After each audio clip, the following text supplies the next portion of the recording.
Hey guys, this is James from Cruise West Coast, and we are in Deck 7192. This is a Concierge Class Balcony on Celebrity Millennium. Like I said in the previous video, Celebrity Millennium is the oldest vessel in Celebrity's fleet, but they've done a great job of updating the rooms with all of the most modern accommodations, and this one's no exception. So if we could look at the balcony, the other one, here's the balcony again. We're in the Port of San Diego. And like I said, it's an older cabin, but look, it's got great stuff. It's got updated 2 plugs right there and a USB plugs as well. Nice design that reflects Celebrity's more modern, chic aesthetic.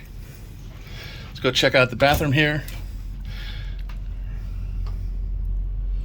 As you can see, the toilet is nice and there's some space to sit down without being stuck in the closet. You've got the shower over here.